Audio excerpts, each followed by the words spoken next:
বৈষম্য বিরোধী ছাত্র আন্দোলন দমনে আইন লগ্ন করে নির্বিচারে প্রাণঘাতী অস্ত্রের ব্যবহার, হাতির ঝিল লেকে নারী সাংবাদিকের লাশ। জানাবো শেখ হাসিনাকে নিয়ে ভারতের সমস্যা সহজে কাটছে না, একের পর এক সমস্যা লেগেই আছে। আরও জানাবো ইউনূসকে এরদোয়ান ফোন দিয়েছেন, বন্যায় বাংলাদেশকে সহায়তা দেবে তুরস্ক। এতক্ষণ শুনছিলেন সংবাদ শিরোনাম, এবার জানাবো বিস্তারিত।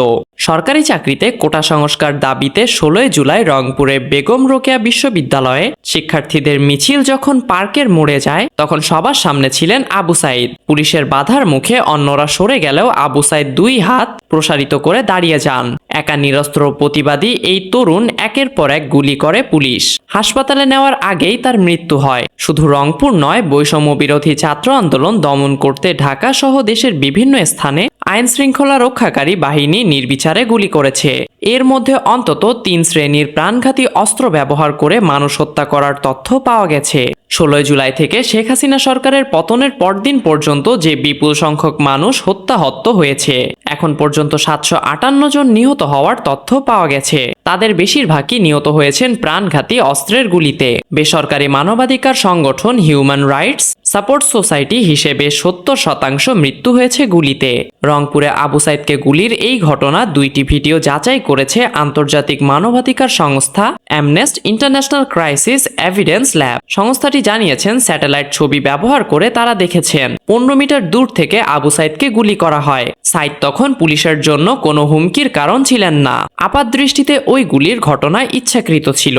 এরকম আরও 6টি ঘটনার ভিডিও ফুটেজ বিশ্লেষণ করেছে তথ্য যাচাইকারী বিভিন্ন ব্যক্তি ও প্রতিষ্ঠান। তাতে দেখা যায় আইন শৃঙ্খলা রক্ষাকারী বাহিনী সদস্যদের আত্মরক্ষার অধিকার প্রয়োগের মতো পরিস্থিতি না থাকা সত্ত্বেও অনেক ক্ষেত্রেই গুলিবর্ষণের ঘটনা ঘটেছে।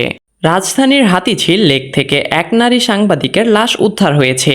গতকাল মঙ্গলবার দিবাগত রাত্রে লাশটি উদ্ধার হয়। তার নাম রাহামুনা সারা, বয়স 32। তিনি বেসরকারি টেলিভিশন জিটিভির নিউজ রুম এডিটর ছিলেন। রাহামুনার স্বামী ভাষ্য, তিনি পানিতে ঝাঁপ দিয়ে আত্মহত্যা করেছেন। তবে পুলিশ বলেছেন এটা আত্মহত্যা নাকি হত্যা তা লাশের ময়নাতদন্ত প্রতিবেদন হাতে পেলে বলা যাবে। রাহামুনার স্বামীর নাম সায়েদ শুভ্র।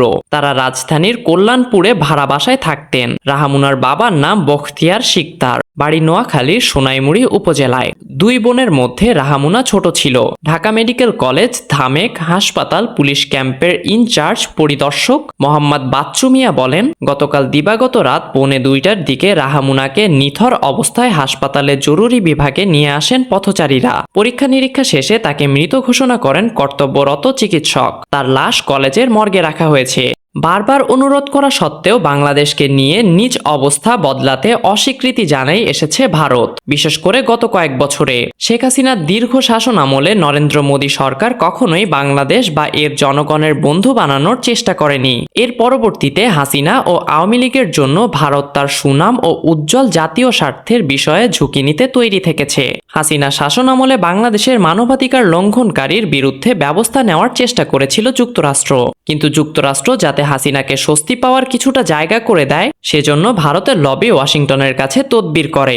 ওই সময় দিল্লি ওয়াশিংটনকে বলেছিল, আমাদের মধ্যে ভারত ও যুক্তরাষ্ট্র কৌশলগত অংশীদাররত নিয়ে কোনো না কোনো ঐক্যমত না হলে তারা যুক্তরাষ্ট্র আমাদের ভারত কৌশলগত অংশীদার হিসেবে পাবে না। গত 19 জুলাই বাংলাদেশে 75 জন নিহত হন, যাদের বেশিরভাগের মৃত্যু হয়েছিল পুলিশের গুলিতে। বিশ্বের বৃহত্তম গণতান্ত্রিক দেশ ভারতের পররাষ্ট্রমন্ত্রী এস জয়শঙ্কর এ ঘটনাকে বাংলাদেশের অভ্যন্তরীণ বিষয় বলে আখ্যায়িত করেন। গণ অভ্যুত্থানে শেখ হাসিনার পতনকে শান্তিতে নোবেলজয়ী অধ্যাপক ডাক্তার মোহাম্মদ ইউনূস বাংলাদেশের দ্বিতীয় স্বাধীনতা হিসেবে অভিহিত করেন। অথচ এ ঘটনার দিনের পর দিন পার্লামেন্টের জয়শঙ্কর তার দেওয়া বক্তব্যে দক্ষিণ এশিয়ায় ভারতের ঘনিষ্ঠতম এ মিত্রের হাসিনার বিরুদ্ধে কেন নিকটতম প্রতিবেশী দেশটির জনগণ ফুঁসে উঠেছে তা তুলে ধরতে ব্যর্থ হন। এদিকে হাসিনার পতনের নেপথ্যের থাকা ঘটনা অনুসন্ধান না করে ভারতের কয়েকটির গণমাধ্যমের পেছনে পাকিস্তান, চীন ও যুক্তরাষ্ট্রের সংশ্লিষ্টতার দিকে সন্দেহের তীর ছোড়ে। এটা নিশ্চিতভাবেই হাস্যকর যে চীন ও যুক্তরাষ্ট্রের স্নায়ু যুদ্ধের পর থেকে একের পর এক প্রতিদ্বন্দ্বী হলেও উভয় দেশ ছোট্ট বাংলাদেশকে মিত্র বলে পরিচিত। আবার হাসিনা সরকারের পতনে পাকিস্তানের সংশ্লিষ্টতার কথাও হাস্যকর।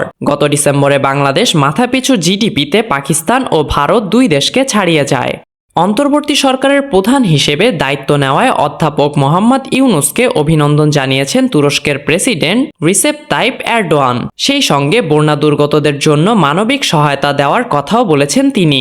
বাসস লিখেছেন, মঙ্গলবার প্রধান উপদেষ্টাকে টেলিফোনে অভিনন্দন জানিয়ে চলমান প্রাকৃতিক দুর্যোগে বাংলাদেশের পাশে দাঁড়ানোর কথা বলেছেন তুরস্কের প্রেসিডেন্ট। ফোন আলাপে প্রেসিডেন্ট এরদোগান বাংলাদেশ বন্যা দুর্গত এলাকায় জানমালের ক্ষয়ক্ষতিতে শোক প্রকাশ করেন। পাশাপাশি বাংলাদেশ পুনর্গঠন প্রচেষ্টায় সহযোগিতা করার জন্য একটি উচ্চ ক্ষমতা সম্পন্ন প্রতিনিধি দল পাঠানোর কথা বলেন তিনি। এ সময় প্রধান উপদেষ্টা ইউনূসকে তুরস্ক সফরের আমন্ত্রণ জানায় দেশটির প্রেসিডেন্ট। ইউনূস আমন্ত্রণ গ্রহণ করে এরদোয়ানকে ধন্যবাদ দেন এবং সুবিধাজনক সময়ে তুরস্ক সফরের কথা বলেন। এই ছিল সর্বশেষ খবর। পরবর্তী আপডেট পেতে চোখ রাখুন বিবিসি ভাইরাল নিউজ চ্যানেলে এবং সাবস্ক্রাইব করে বেল আইকনটি প্রেস করতে ভুলবেন না।